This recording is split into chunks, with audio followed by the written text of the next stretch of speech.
사랑하는 믿음의 가족 여러분, 안녕하십니까? 요한계시록 12장 15절 말씀입니다. 여자의 뒤에서 뱀이 그 입으로 물을 강같이 토하여 여자를 물에 떠내려가게 하려 하되. 이 구절에서 여자는 전체주의 정부와 적대적인 다수의 손에 억압받는 모든 기독교 시대의 하나님의 백성을 상징한다고 볼 수 있습니다.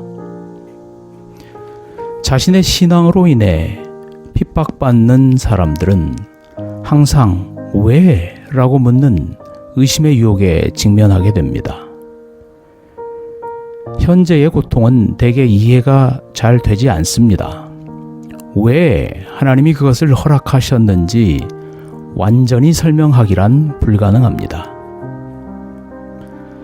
요한계시록 12장은 커튼을 열고 그리스도인의 고통에 대한 좀 더 큰 배경을 우리에게 보여줍니다.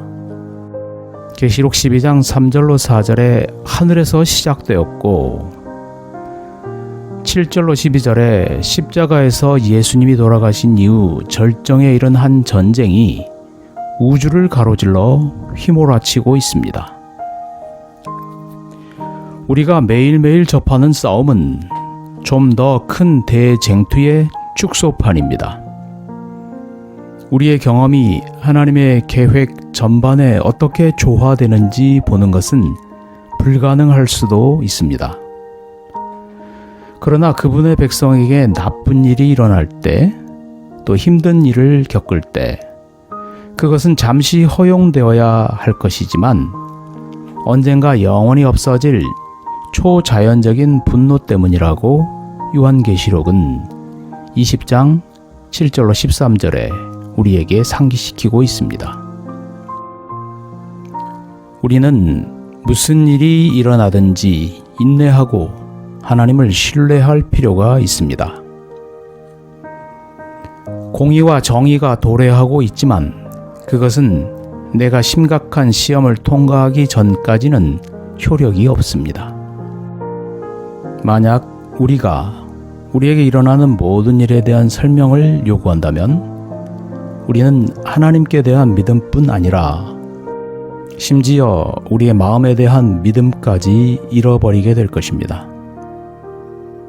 이 땅의 삶에서 우리는 부분적으로 안다는 사실에 만족할 필요가 있습니다. 잃어버린 구슬에 관한 이야기가 있습니다. 칠흑같이 어두운 감방 안에서 홀로 수감된 사람이 있었습니다.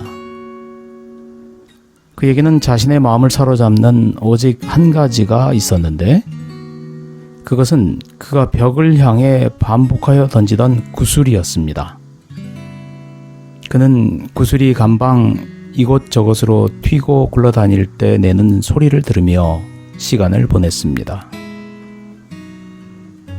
그리고 그는 자신의 소중한 장난감을 찾을 때까지 어둠 속을 더듬었습니다. 어느 날 자신의 구슬을 위로 던졌습니다. 그런데 그것이 떨어지지 않았습니다. 다만 침묵만이 어둠 속에서 맴돌았습니다. 구슬의 증발과 그것이 사라진 것을 설명할 수 없다는 사실이 그를 심각한 혼란에 빠뜨렸습니다. 결국 그는 미쳐버렸고 자기 머리카락을 다 뽑고 죽었습니다. 그의 시체를 치우려고 온 간수는 감방 상단 모퉁이에 있는 거대한 거미줄에 뭔가가 걸려있는 것을 발견했습니다. 그는 참 신기하다고 생각했습니다. 구슬이 어떻게 거기 걸렸는지 의아할 따름입니다. 때때로 우리의 경험은 마음이 답할 수 없는 질문을 던지곤 합니다. 그러나 올바른 대답은 항상 존재합니다. 그것이 우리가 고통받는 일들과 관련 있는 경우 우리의 제한된 인식에 기초하여 모든 조각이 다 맞아떨어질 것이라고 기대하는 것은 지혜롭지 못합니다. 하나님만이 큰 그림을 아십니다. 십자가는 우리가 그분을 신뢰할 수 있다는 것을 우리에게 말해주고 있습니다.